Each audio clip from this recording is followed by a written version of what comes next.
Nothing can dim the light that shines from within. Let light shine out the darkness. Good morning, children. Welcome to another interesting session of physics. Light, a very important topic in physics. Light, as we have learned, is a transverse wave. The wave nature of light can be illustrated through experiments on diffraction and interference. Like all electromagnetic waves, light can travel through vacuum. The transverse nature of light can be demonstrated through polarization. All these phenomena of diffraction, interference, and polarization we will be learning in wave optics. What is the real nature of light? Does it travel as a particle or does it travel as a wave? Today we have with us Mrs. Rama Kalyani, PGT Physics of Telangana Model School and Junior College, Pudur, to enlighten us about the nature of light. Welcome, madam. Thank you, ma'am. What is the real nature of light? Madam will be discussing today. As it is astonishing to know that light has a dual nature. So madam will be throwing more light on this topic of light. Madam, over to you. Thank you so much for the wonderful intro, ma'am. Indeed, very pleased to have you as my coordinator. Hello, children. How are you all doing? So, in this session today, we are going to have a wonderful discussion about the actual nature of light. So, as ma'am has given us the introduction, we have learned that light is traveling in the form of a wave, and we have also come across that light is behaving as a particle. Then, what is the actual nature? Why can't it take both of them? Children, you all love movies, I know. Yes? So, you must have seen in the movies that sometimes the single actor takes two different roles. Yes, in the latest movies, I remember NTR taking three roles, Jay Lavakusha.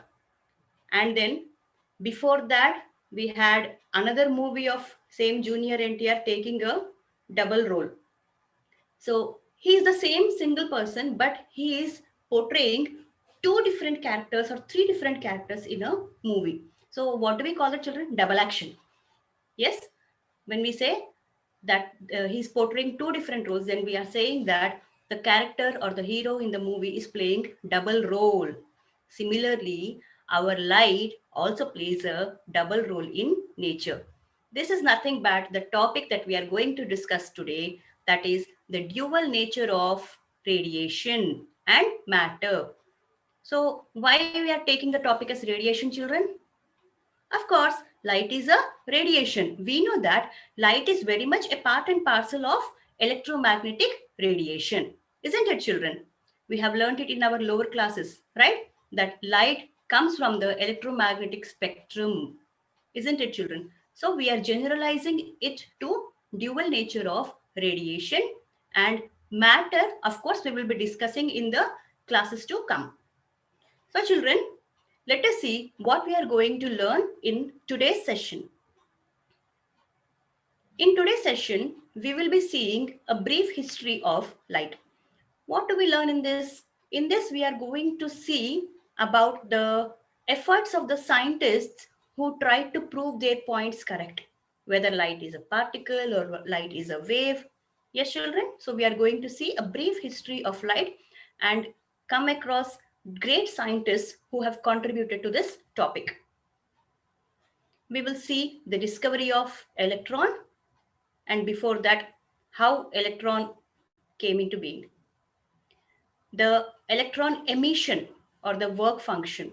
Yes, electrons are emitted. We know that. That is how current flows. Different ways of electron emission. The photoelectric effect. And an experimental study of photoelectric effect. Children, this is a very, very important concept for your examination as well as for your higher studies of physics. Photoelectric is a very phenomenal concept in physics which has changed the role of physics, which has changed the dynamics of physics from classical to modern. Okay, children. So this is the same photoelectric effect which was responsible to get Nobel Prize to Einstein.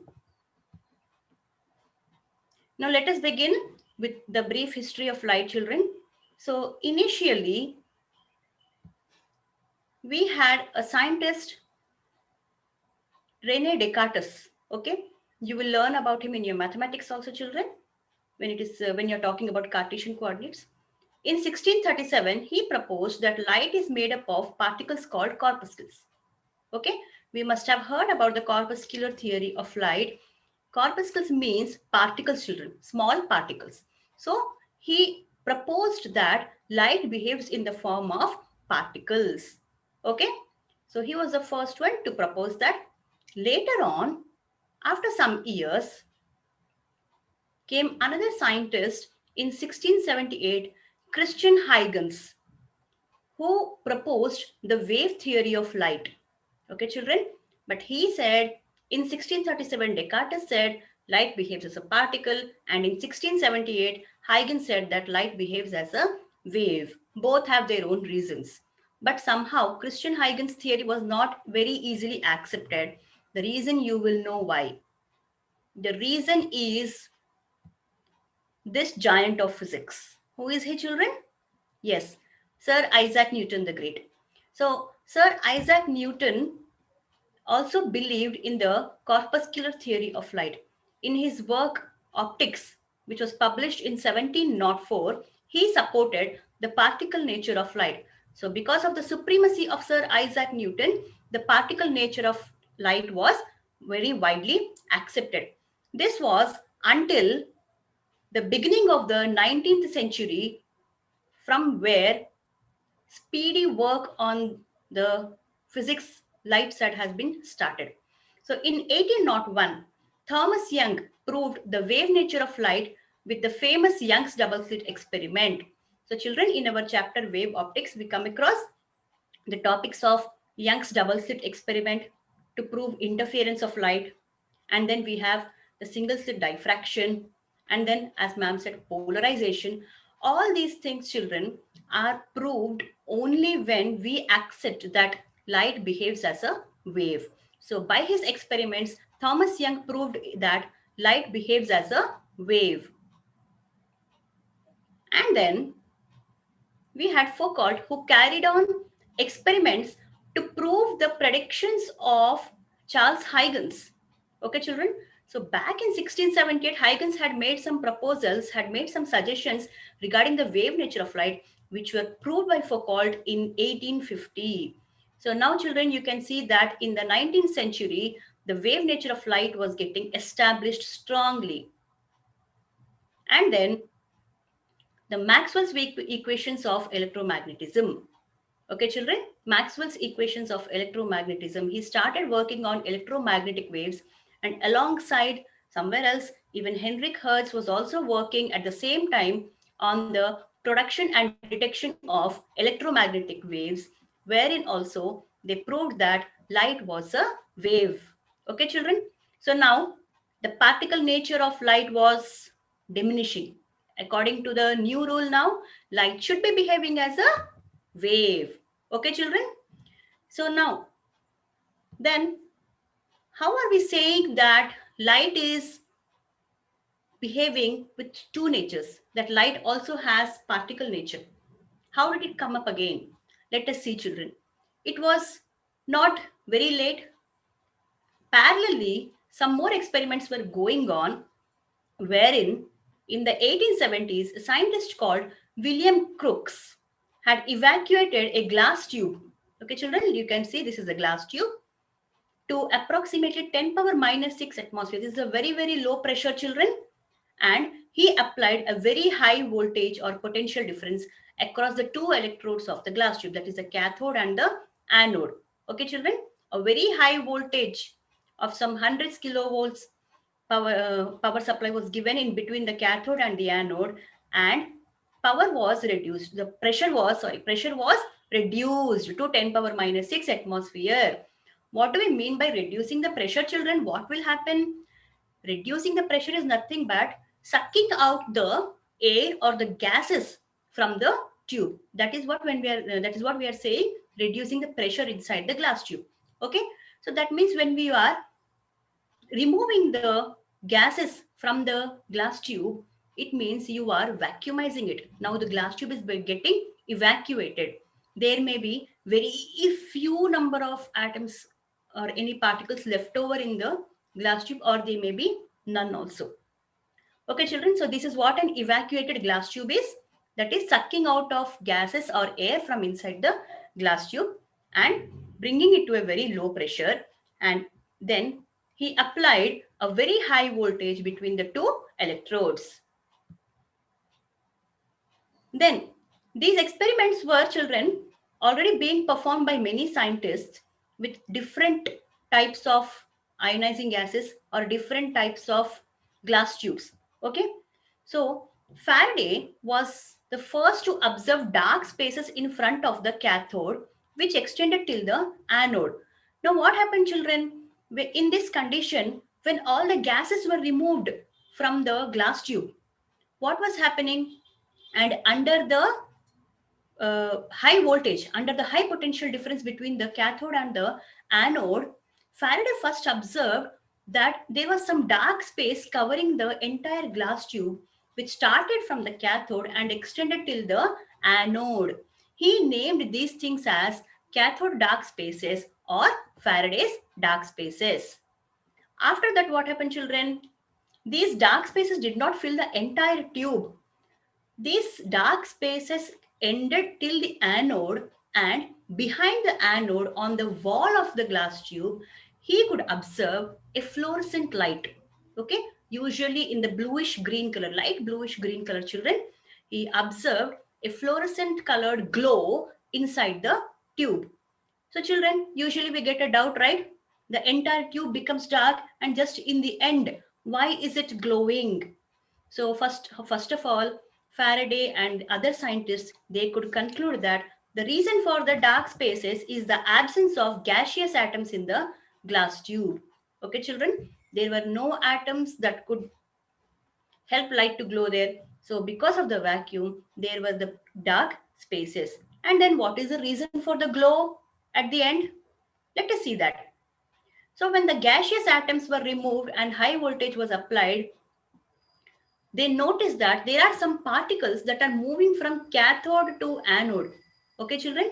And because of the high voltage supplied between the cathode and the anode, these particles that are emanating from cathode have traveled with very high speeds because of the high voltage.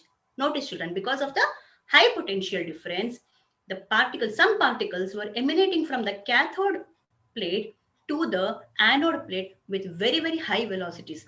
They were traveling with so much speed that they crossed the anode. They just passed through the anode and they went and struck the glass bulb there, the glass end there.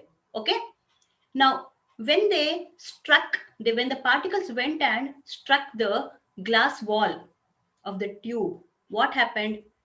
These particles excited the electrons excited the atoms of the walls of the glass. Okay, children? So when these particles of the glass, they were coming down to their ground level, they give some light. We know this, children, from our absorption and emission spectrum. Okay, when atoms are excited, they go to a higher level.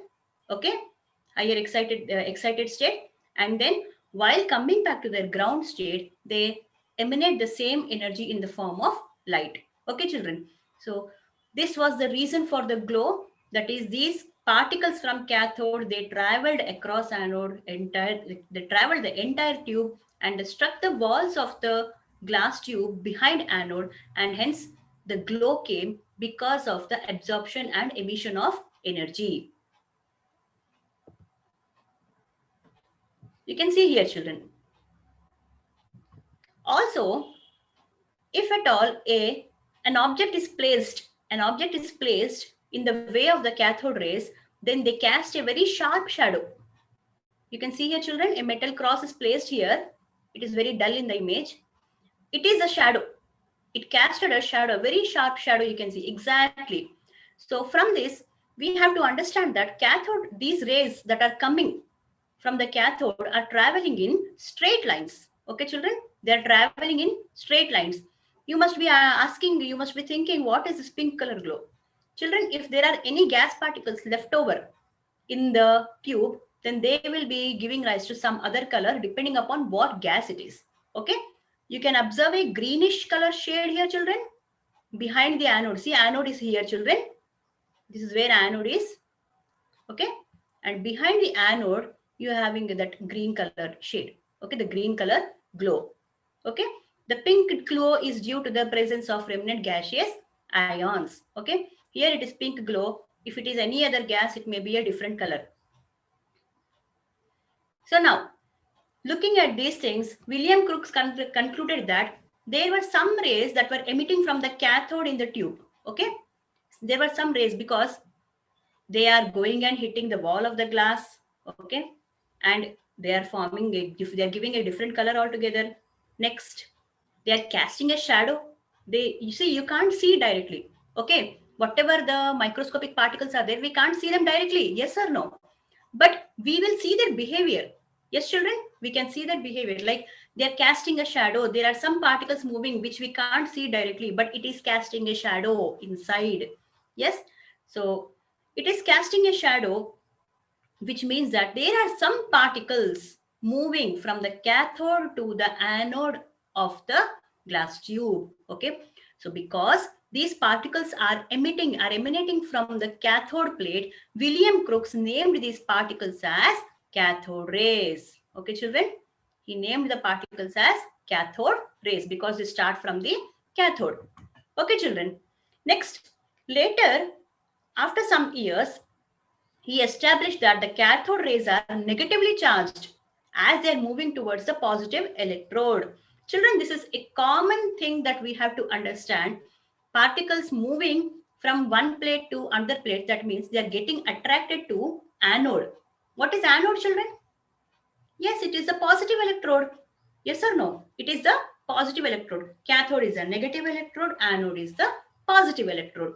So if some particles are moving from cathode and they're getting attracted, they're moving towards anode, means what, children? Anode is attracting them.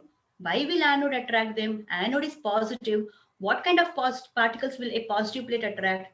Definitely it should be attracting negatively charged particles.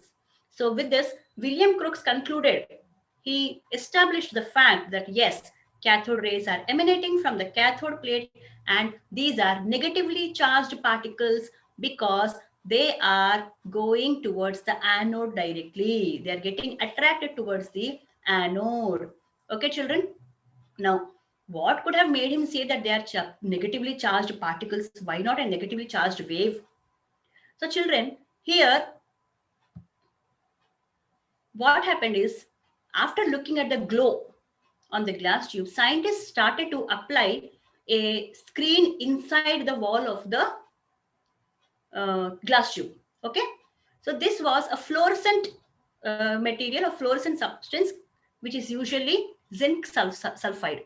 This is usually zinc sulfide, children. Zinc sulfide was applied on the inner walls of the glass tube. If you remember, children, in the Rutherford's alpha particle scattering experiment also, the screen was applied with, the screen was, fluorescent screen was taken with as zinc sulfide because the particles that are hitting will leave some spot on the fluorescent screen. Okay, children, they will leave some spot on the fluorescent screen, which will prove that whatever is coming out is a particle. Okay, this is how we came to know that the cathode rays are particles, right? Now, confidently we are saying negatively charged particles. Yes, because they are coming towards the anode. Okay, children. So we have 2 points here. They are negatively charged and they are particles. Yes, children. So when the cathode ray hits the surface, the inside wall surface, the fluorescent screen surface, it leaves some dark spots. Okay, children. So dark spots indicate that they are individual particles. Right, children? So we are again establishing the phenomena of particle now. Now, children, in the later years, J.J. Thomson took up this from William Crookes. Like he was continuing this experiment, the same experiment you can see here. What he did, children? What is the change you are observing? Look at the diagram carefully. Can you see a magnet there? A horseshoe magnet? Yes. Right here. Okay. So in this, J.J. Thomson was trying to apply a magnetic field. Already electric field is applied, children, in the form of a high voltage. Now, J.J. Thomson was applying a high magnetic field to these cathode rays. Okay, children? So what will happen? If these are charged particles, then they should bend in the presence of a magnetic field. Okay, children? That is the rule there. If these are charged particles, if the cathode rays are made up of charged particles, then they should bend in the presence of a magnetic field. So what is happening here? Here, in the presence of magnetic field, J.J. Thomson confirmed that these light rays or these cathode rays are bending. How he could say it so confidently, children? By looking at the shadow. Okay. Now, this was not a sharp shadow. The shadow was rising up a little bit. Okay, children, compared to the previous picture, you can see the shadow was rising up a little bit compared to the object here. Okay, which means that the cathode rays were bending downwards. Okay, children, the cathode rays were bending downwards. Now, next, he reversed the direction of the magnetic field. Okay, he reversed the direction of the magnetic field, and then he saw that the cathode rays were bending upwards because the shadow bent downwards. Okay, the shadow bent downwards, and he concluded that the cathode rays were bending upwards.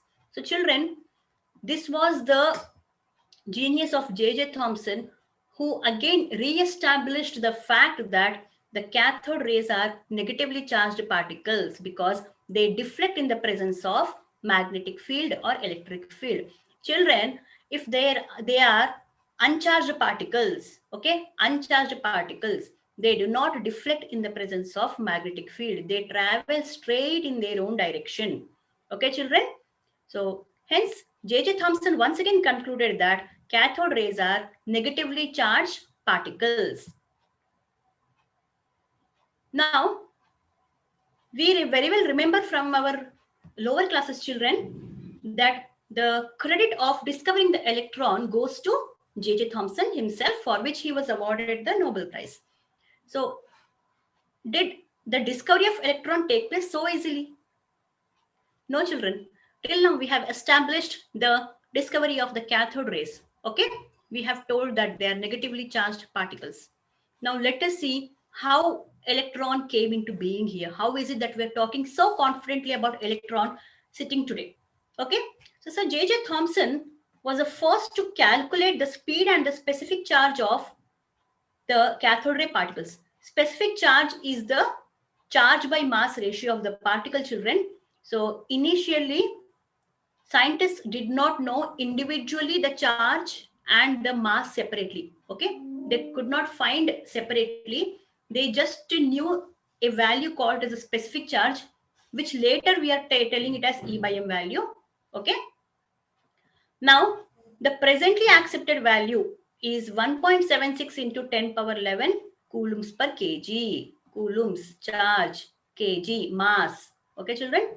So it is coulombs per kg. Okay.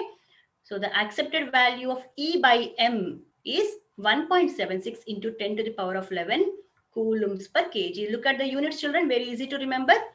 Charge units is coulombs. Mass units is kg. Okay.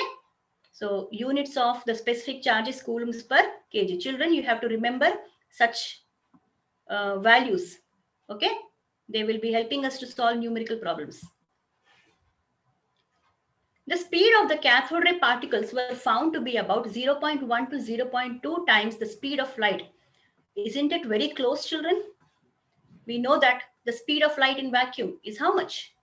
Yes, 3 into 10 to the power of 8 meters per second. Okay, so the speed of these cathode ray particles was found to be 0.1 to 0.2 times the speed of light, which is approximately between 0.3 to 0.6 into 10 power 8 meters per second, which is quite close to the speed of light.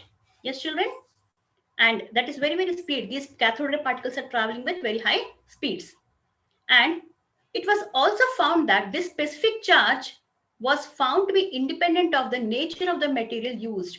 So when we are using a different cathode plate or we are using different gas in the glass tube, the E by M value was the same for all the materials used, for all the gases used.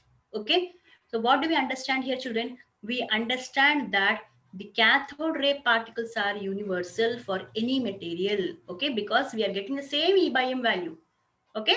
We are getting the same E by M value for all the materials, whatever metal we take, whatever gases we take, the specific charge value came out to be the same for all of the particles. Therefore, the cathode ray particles are the same, are identical for any material. Again, in 1887, it was found that certain metals, when irradiated or illuminated with ultraviolet light, that is, if we have a metal surface and ultraviolet radiation with some high frequency, we know ultraviolet radiations are high frequency and high energy. If they are hitting some metals, then some particles were negatively charged particles are emitting from this metal surface. Understood, children? This is a very important thing. We are going to elaborate this in this class only. It was found that when ultraviolet light was falling on this metal surface, there were some cathode ray particles, negative particles coming out with little bit smaller speeds, but the specific charge value was the same as the cathode ray particles. Okay, children? The specific charge values was the same as the cathode ray particles. Therefore, it was concluded that all these particles are identical in nature. Right, children? The particles that we have seen in the cathode ray tube, okay, the cathode ray particles, and then the particles that were emitting from the metal surface, the particles that are emitting from the metal surface because of the irradiation with ultraviolet light are the same because they were having the same E by M values.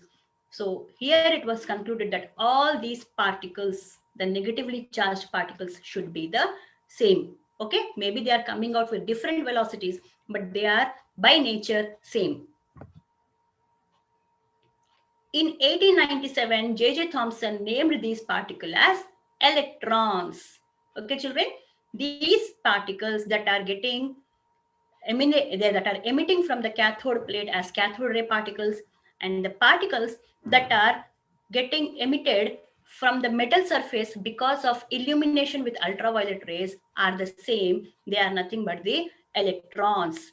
So J.J. Thomson suggested that these electrons are fundamental and universal constituents of matter. What does it mean, children? These are one of the fundamental units of nature. Just when we used to speak about atoms, now we are saying electrons. Okay, there are smaller particles called electrons, and their universal means what, children? They are the same in all matter particles. Okay, children? They are the same in all matter particles. They are present in all matter particles. For this breakthrough, for this great discovery, he was awarded the Nobel Prize in Physics for the discovery of electron. But something was missing. What, children? Till now, we don't know the mass of the electron, neither we know the charge of the electron. So somebody else had to take it up. This was done by R.A. Millikan in 1913.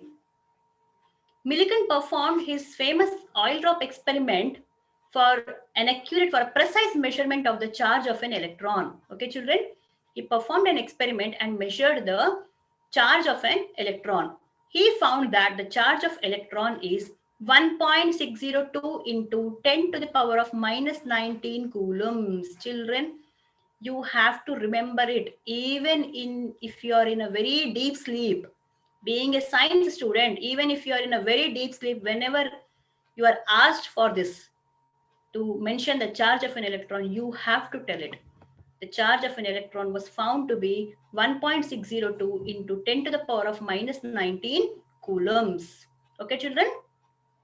So it was a very great discovery by Millikan.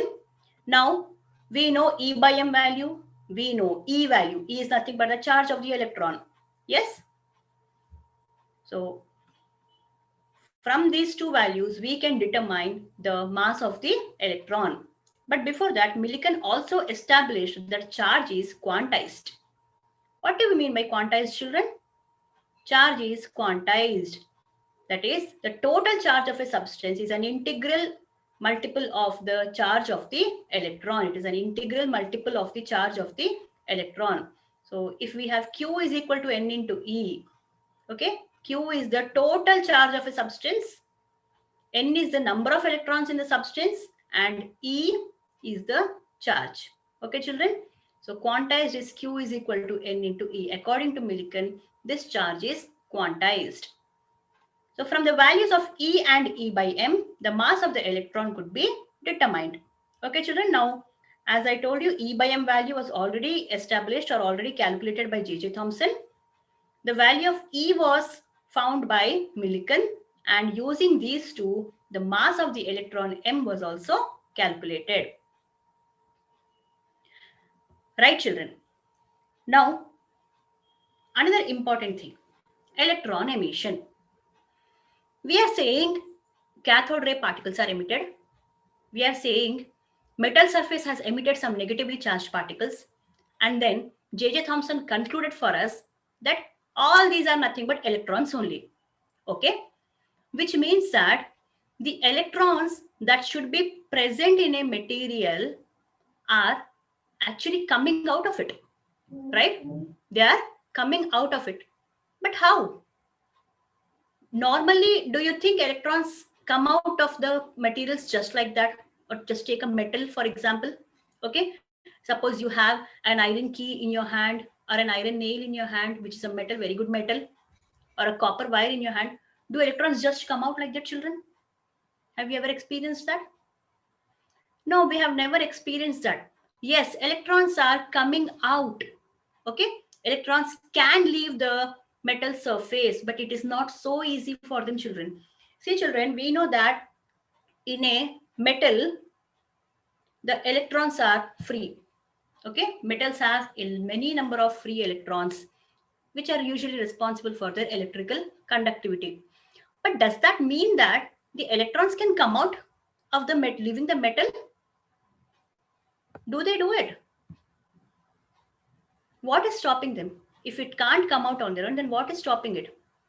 They cannot. We know that these electrons cannot escape out of the metal surface on their own. But why? Why can't they come on their own? Because of the electrostatic force of attraction between the electrons and the nucleus. Okay, children? We know this very well. Due to the electrostatic force of attraction between the electron and the positive ions, electrons cannot leave the metal surface. Isn't it a very clear fact to us, children? There is a nucleus, a heavy nucleus with good positive charge, and a very tiny electron trying to move here and there, but still this nucleus has its control on the electron. Okay, it cannot leave its vicinity, the parent nucleus. The electron cannot leave the parent nucleus just like that. So what do we need to remove? Why? How was the electron coming out, emitting out of the metal surface or the cathode plate? So electrons can escape from the metal surface if it has got sufficiently high energy to overcome the electrostatic forces. Children, do you remember ionization energy from your 10th class? We have learned about ionization energy, right? What is ionization energy, children? The amount of energy required to remove the outermost, to remove an electron from the outermost shell. Yes. Then we have the second ionization energy, the third ionization energy. Yes or no? So here, what we are discussing is we need to give some energy to these electrons to remove, to make them come out of the, leave the metal surface or the parent nucleus. So electrons can escape from the metal surface if it has got sufficiently high energy to overcome the electrostatic forces. So if we give them enough energy, then they can overcome the attractive forces of the parent nucleus and come out of the metal surface. So we will define here a term called as the work function of the metal, children. It is something like the ionization energy only. The minimum amount of energy required to be given to an electron to pull it out from the metal surface is called the work function of the metal. Children, isn't this similar to ionization energy? Yes, you have already learned about ionization energy. So here we are giving it a name called as the work function. The minimum amount of energy required to be given to an electron to pull it out from the metal surface is called the work function of the metal. This work function is denoted by phi naught. It is phi, children. This is called as phi naught, right? Children, in our textbook, present textbook, we are using the letter phi. Some books will be using the letter W naught. Okay, children. So you can use anything, children. Phi naught is accepted and W naught is also accepted equally. So here we are using phi naught. It is denoted by phi naught. It is measured in electron volts. Electron volts is the units of energy, isn't it, children? Electron volts is the unit of energy. Work function is nothing but energy only, isn't it? We are giving energy to the electron, that is called as work function. So it is measured in electron volts. So the units of work function will be electron volts. 1 electron volt, this is the definition of 1 electron volt, children. 1 electron volt is the energy gained by an electron when it has been accelerated by a potential difference of 1 volt. That is, if you give a potential difference of 1 volt to the electron, then it gains an energy of 1 electron volt. Okay, children, this is the definition of 1 electron volt. And we have a conversion factor here. 1 electron volt is equal to 1.602 into 10 to the power of minus 19 joules. Okay, children, remember this also.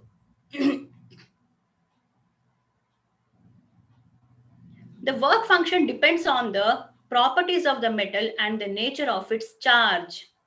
Okay, so what does the work function depend upon? It depends upon the properties of the metal, what type of metal we are using. Okay, and the nature of its surface, that is how much amount of energy do we need. Some metals need more work function, more ionization energy. Some metals need less energy. So for platinum, the work function is highest. That is, we have to give a lot of energy to the electron, that is 5.65 electron volts, and it is lowest for cesium with 2.14 electron volts. That is, cesium needs less energy to remove the electron from its metal surface.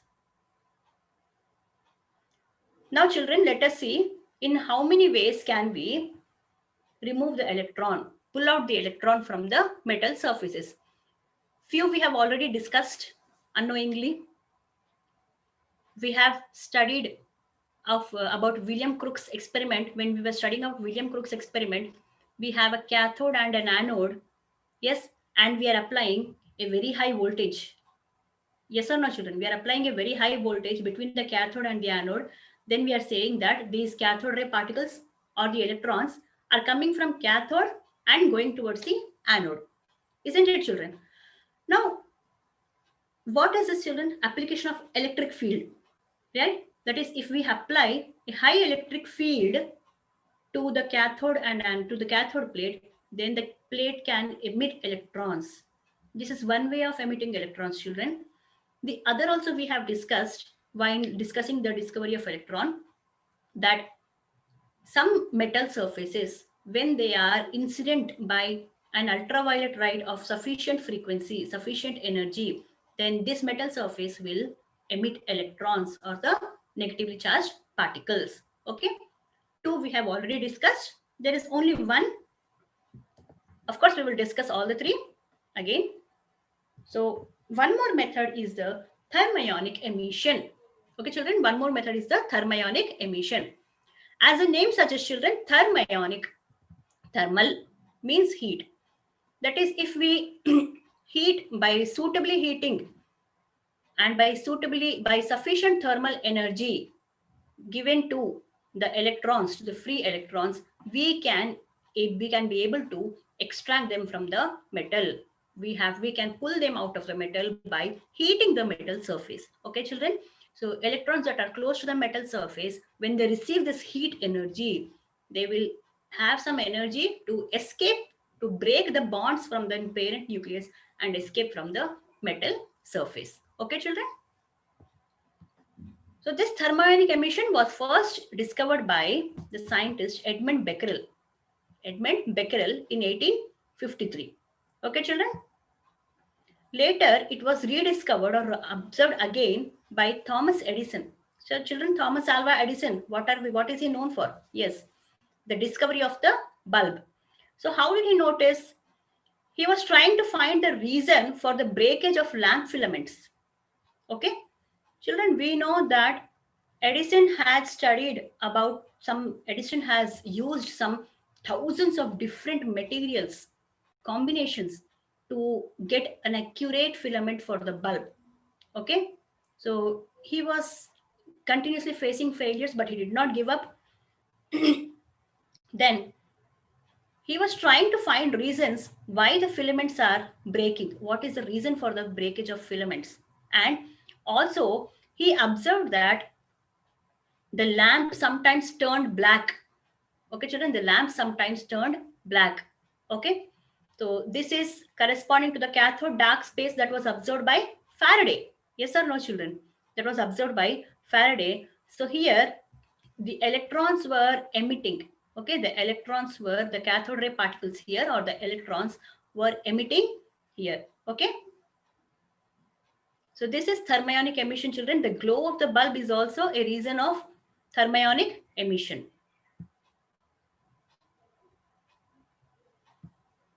Next, we have the field emission that we have seen in William Crookes experiment. By applying a very strong electric field in the order of 10 power 8 volts per meter, 10 power 8, sorry children, this should be plus 8 volts per meter to a metal, electrons can be pulled out of the metal. So a very high electric field of the order of 10 power 8 volts per meter, electrons can be pulled out of the metal. The phenomena of surface field emission is used in the construction of high resolution microscopes. Okay, children, to study the behavior of microscopic particles, we have high resolution microscopes wherein the phenomena of field emission is used. We will also come across avalanche breakdown in the semiconductors chapter, wherein it is the field emission itself is responsible for the breakdown. And then we have the photoelectric emission. Photoelectric emission that we have seen, the negatively charged particles emitting because of what, children? Yes, because of the incidence of the ultraviolet radiation. So when light of suitable frequency illuminates a metal surface, note this point, children, suitable frequency, okay? Just not our tube light or bulb light. If you throw on the metal surface, it starts to give electrons, okay? That happens in very few metals, but for many metals, it should be having a suitable frequency, illuminates a metal surface, electrons are emitted from the metal surface. These photo-generated electrons are called as photoelectrons. Okay, children? So photo-generated means what, children? Light. Photo means light. So electrons that are generated because of the incidence of light. Okay, they are called as what, children? Photoelectrons. And this type of emission is called as a photoelectric emission because of this light, an electricity is produced in the circuit, current is passed in the circuit, okay, because of the flow of electrons. So this is called as photoelectric emission. The photoelectric emission can find its applications in light meters, in photography, photostatic copying or Xerox copying, and the use of solar panels. Okay, children, it is also used in the solar panels, this concept. Now let us learn more about photoelectric effect, children, how the discovery took place. This was first observed by the scientist Henrik Hertz in 1887. He was working on the production and detection of electromagnetic waves. Hertz was working in his experiments and he was working on the production and detection of electromagnetic waves, and he observed that near the detector, that is where he has to observe the charges. There, he observed very high voltage sparks. There, he was observing very high voltage sparks when the emitter plate, was illuminated by ultraviolet lamp. Okay, so when light was falling on the emitter plate, emit means which emits the electrons. Okay, so when ultraviolet light was falling on this emitter plate, he had a detector plate. Okay, and he could see very bright, very high voltage sparks on this. Okay, which means that when light or ultraviolet light was falling here, they emitted some high energy electrons. High energy electrons were emitting from this metal surface. So that was the observation by Henrik Hertz. Later on, these studies were also carried on by Halifax and Leonard during 1886 and 1902. Leonard observed that when ultraviolet radiations were allowed to fall on the emitter plate, okay, children, of an evacuated glass tube enclosing two electrodes, current flows in the circuit. So, children, this is an evacuated glass tube, evacuated as I told you, removing all the gases from inside this tube. Even air is also not present. Okay, these are the two electrodes, cathode and anode. So, light ultraviolet radiation from a source was allowed to pass and fall on cathode through a quartz window. It filters the light so that ultraviolet light falls on the cathode. It is photosensitive, children. Photosensitive means sensitive to light. So as soon as this light is falling on the cathode plate, you can see electrons are moving out towards the anode, because electrons are negatively charged. They are moving towards the anode, and anode is connected again here, children.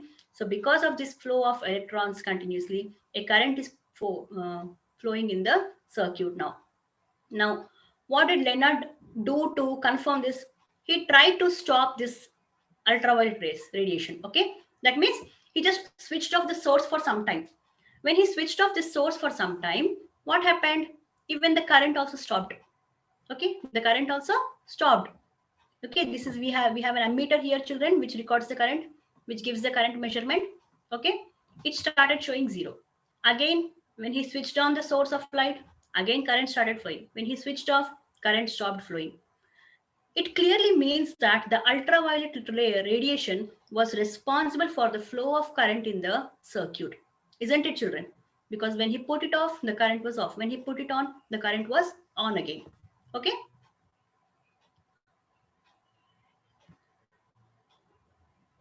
See the diagram here, children. This is how a light particle is represented, children. Okay, this is how a light particle is represented. Now, the light particle is coming and hitting the metal surface. Okay, and they are exciting the electron. The electron is taking energy from this light particle and escaping from the metal surface. Okay, children, as you can see, one light particle can excite one electron only. Okay, and the electron will take either the complete energy from the light or none at all. Okay. Halifax in 1888 took this study further by connecting a negatively charged zinc plate to an electroscope. Now, what did Halifax do, children? He took a metal plate, a zinc plate. He, on purpose, he charged it with negative charge. Okay, he just doped it with negative charges. He observed that when the zinc plate was illuminated with ultraviolet radiation, it lost its charge. Okay. Now he exposed this zinc plate to ultraviolet light. Okay. So when ultraviolet light was incident on the zinc plate, he observed that the negative charges present on the zinc plate were moving away. Okay. They were moving away. Further, it became positively charged. Okay. Now, because it is going on losing electrons, first of all, the external negative charges have gone, and by continuing the ultraviolet radiation, if the ultraviolet radiation is continuing, then he saw that the negatively charged particles from the zinc metal also are leaving the metal surface, And now the zinc was becoming positive charged. Okay, that is, it was becoming what, children? Cation. Okay, and he concluded that zinc plate emitted electrons when illuminated with ultraviolet radiations. Okay, so these two scientists, Halifax and Leonard, also observed that when the frequency of the incident light was smaller than a specific value, then no electrons were emitted. Okay, children, as I told you earlier, the light frequency has to be a suitable frequency. Okay, if it is a smaller frequency light, then it cannot, it will not have enough energy to give to the electron. If the light itself does not have enough energy, what it will give to the electron? Yes, children, because we have something called as a work function which has to be given to the electron, the minimum energy. Only then the electron can think of jumping away from the metal surface. Okay, so the light radiation, whatever we are using, it has to be suitable depending upon the material that we are using, the metal that we are using. Okay, so if we are using a lesser frequency light, then it is of no use because it cannot excite the electron from the metal surface. Okay, so this was also a very good observation by Halifax and Leonard. The minimum frequency of the incident light radiation for which electrons will be emitted from the emitter plate is called as threshold frequency. Very, very important definition, children. So there should be a minimum frequency, a minimum energy to the light rays so that it can excite electrons and remove it from the metal surface. Yes or no, children? Some amount of energy should be there. Minimum amount of energy should be there. Minimum amount of frequency. Children, I'm using frequency and energy here so that you make a note that these two are directly related. E is equal to h nu, Planck's equation. Yes. So high frequency means high energy. Okay. So the minimum frequency of the incident light for which the electron will be emitted from the emitter plate or the metal plate is called as the threshold frequency. Okay, children? This threshold frequency is denoted by nu naught. Okay, children, this is nu. Frequency we have always been representing by nu. So threshold frequency is denoted by nu naught. Okay.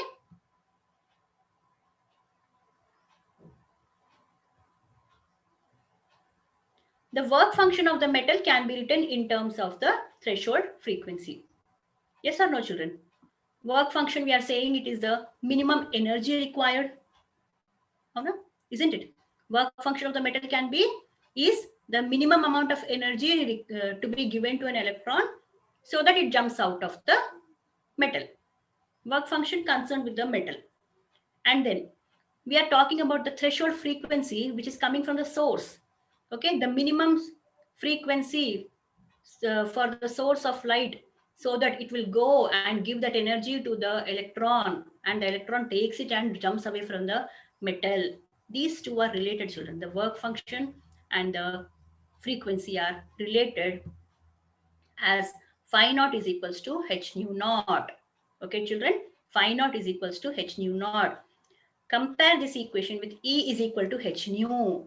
Phi naught, work function, as we said, is nothing but energy, is equals to h nu naught. H nu, in the place of h nu, we have h nu naught, where h is the Planck's constant.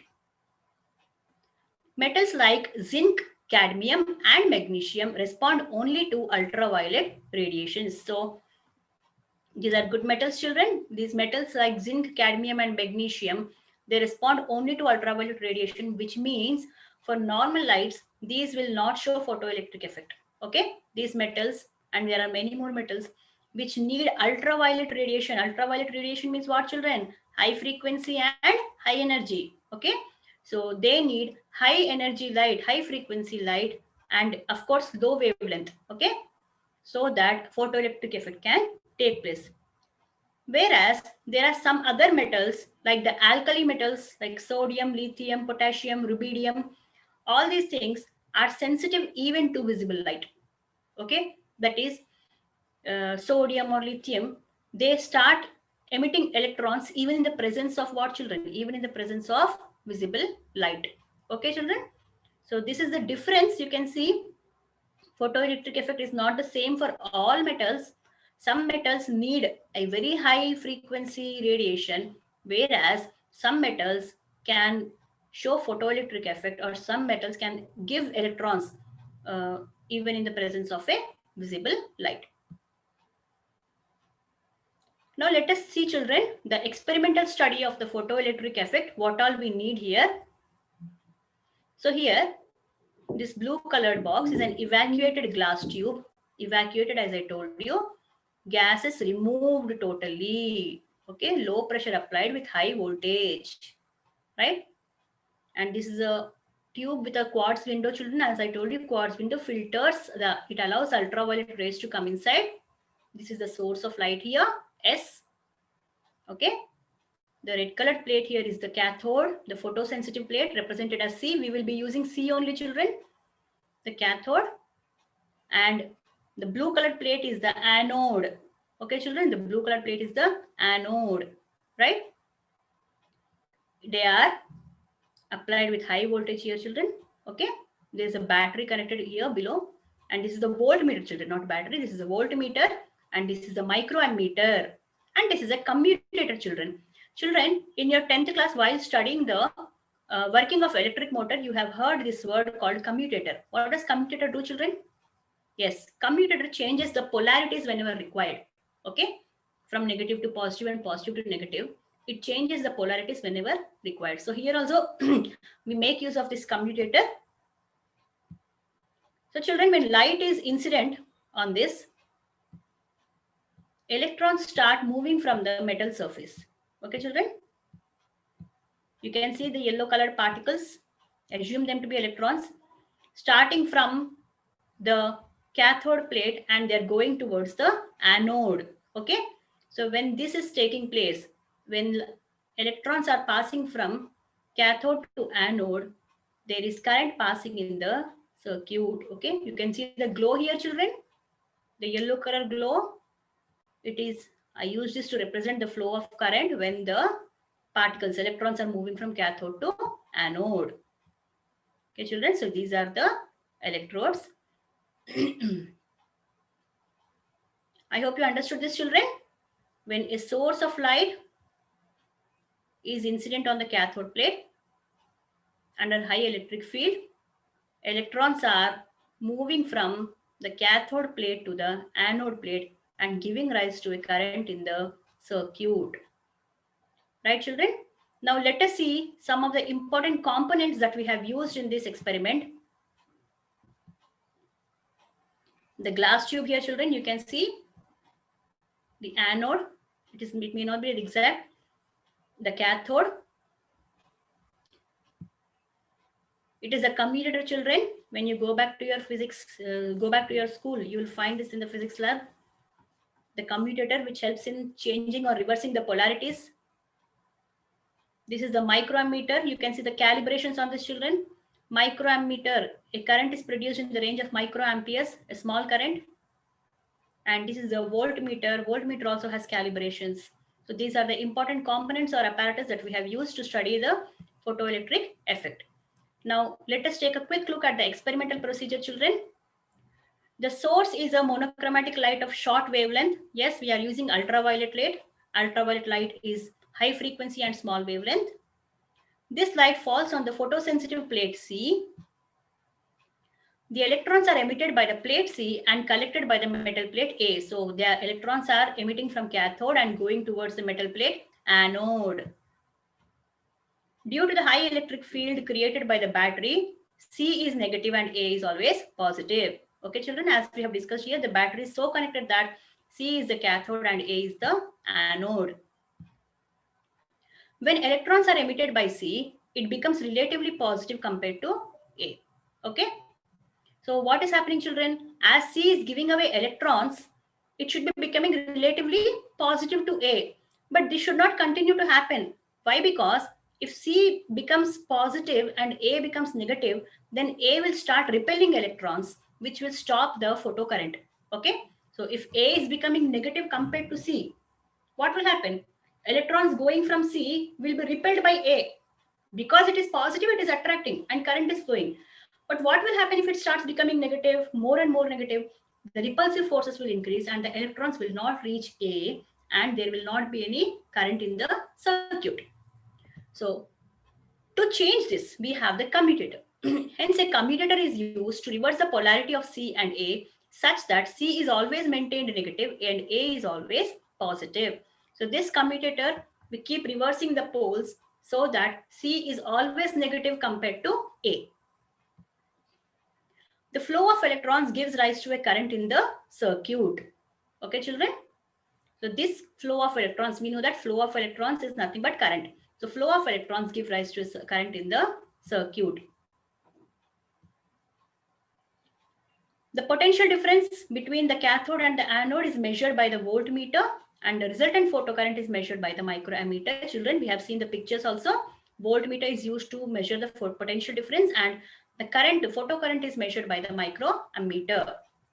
This current can be varied by varying the potential of A with respect to C. So if you change the potential of A, okay, if you change the potential of A, we can see that the value of the photocurrent also can increase. Okay.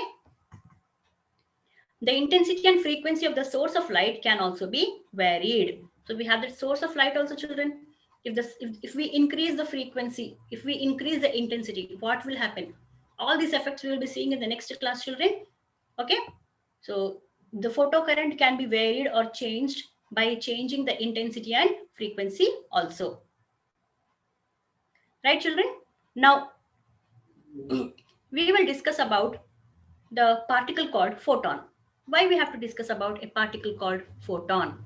Okay, children, we are seeing that electrons are being emitted by light. Yes or no? Light is incident on the plate, metal plate, and because of the light, electrons are coming out. Yes, children.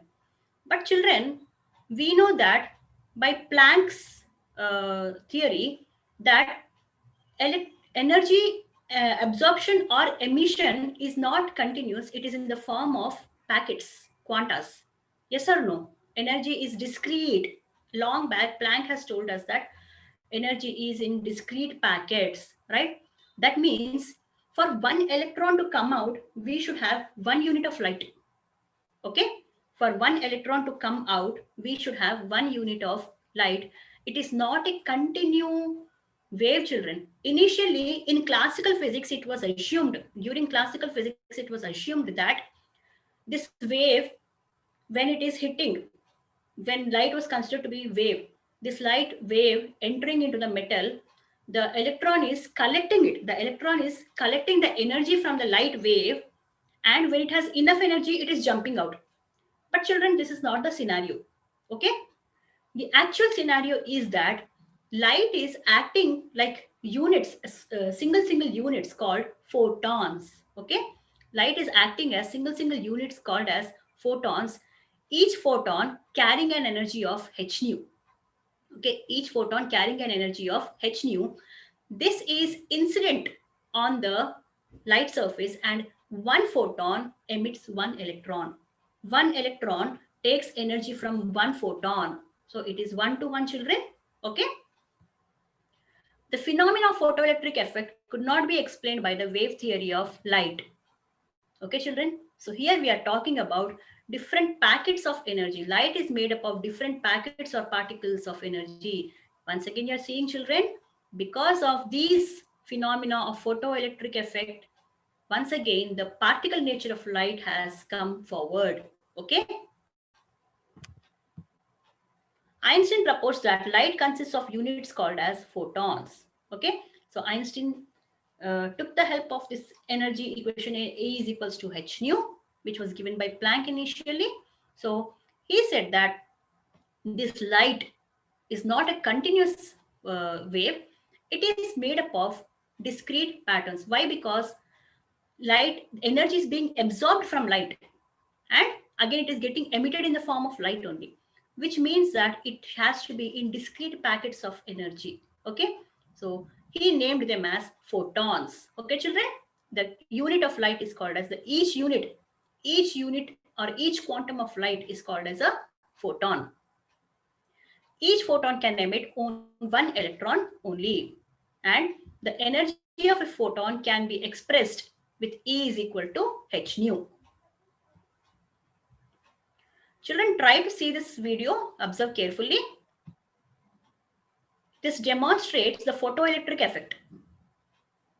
There is a particle coming from the left side. Observe carefully, children. Yes, it is coming with very high speed.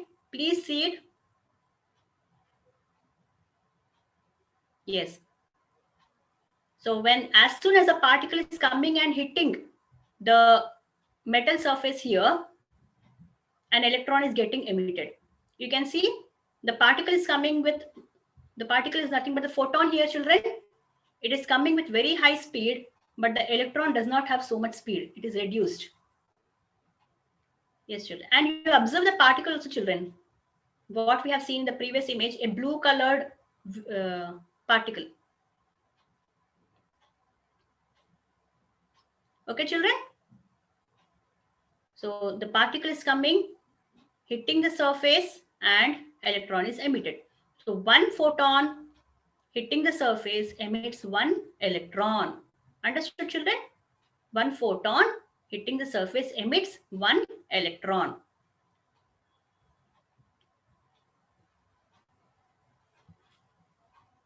The maximum kinetic energy with which the electrons are emitted from C is given by Kmax is equals to h nu minus phi naught. How can we say this, children? See, h nu is the energy of the photon. Okay, children? H nu is the energy of the photon, right? And to bring the electron outside, it needs an energy of phi naught. Okay, to bring the electron outside, it needs an energy of phi naught, right, children? And if this much of energy is used to bring the electron out, then the remaining energy becomes the kinetic energy of the electron. Okay, children? So h nu is the energy of the photon. This is given to the metal surface, and the electron first of all needs an energy of phi naught, that is a work function, to come out of the metal surface. And whatever remaining energy is there, it is used as the kinetic energy, that is to move away from the metal surface. That is the maximum kinetic energy of the photoelectron is given by h nu minus phi naught. So phi naught we have already seen is written as h nu naught in terms of threshold frequency. So Kmax is equals to h nu minus h nu naught. This I can write as h into nu minus nu naught. This is called as the photoelectric equation. Okay, children. So we have come to the end of the session here. Let us have a fast review of what we have learned today. In 1870, William Crookes discovered the cathode rays. He established that they are negatively charged particles. In 1887, J.J. Thomson proved that cathode rays consist of negatively charged particles and found the specific charge value as E by m. It was found that this E by m value is universal or identical irrespective of the metal used. In other experiments, it was observed that metals, when irradiated with ultraviolet light, emitted negatively charged particles with the same E by m value as the cathode ray particles. So with which it was concluded that these particles are same. Okay, the cathode ray particles and the negatively charged particles from the metal surfaces are the same, and these particles were named as electrons by J.J. Thomson. The minimum energy required by an electron to escape from the surface of the metal is called its work function, like nothing but the ionization energy, children. So when light of suitable wavelength or frequency illuminates a metal surface, electrons are emitted from the surface of the metal. This is called as the photoelectric effect. The minimum frequency of incident radiation for which the photoelectric effect occurs is called as the threshold frequency given by nu naught. And we have seen the relation between work function threshold frequency as phi naught is equals to h nu naught. The threshold frequency depends upon the nature of the material of the emitter plate. Okay, children? Kmax is equals to h nu minus nu naught is called as the photoelectric equation. Okay, children? Now, take few questions for you to evaluate your understanding. What are cathode rays? what is work function, define threshold frequency, what is photoelectric effect, discuss the experimental study of the photoelectric effect. Children, I hope you have understood today's session. Please review the topic again and again for better understanding and go through your textbook, children. We have not deviated. I have not deviated from your textbook. Please read your textbook thoroughly so that you get an in-depth understanding of this very, very important concept, children. Okay.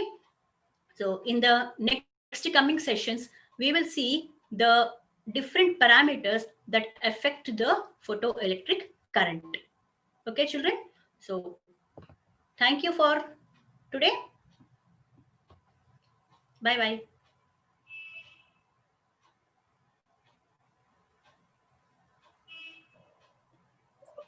Thank you, madam. Thank you for explaining in detail about what are cathode rays, what do you mean by work function, what is thermionic emission, what is threshold frequency, what is the work function equation or the photoelectric equation, and the experimental setup in detail about the photoelectric emission, how the electrons are emitted. The activity what you have demonstrated is eye-catching, and I think it gives in detail a clear understanding about the photoelectric emission concept. Thank you. Thank you, madam. In the next session, you will learn about the dual nature of light in detail. What is de Broglie's equation? How de Broglie has demonstrated the dual nature of light? All those things. The next topic will be more interesting, I hope. Thank you, Rama Kalyani madam. And dear children, once again, you revisit this video and make a note of important points. The history of the discovery of cathode rays and how it has come, like in detail, the historical evidences were given about the nature of light. These are very important to know in detail about the nature of light. Thank you, madam.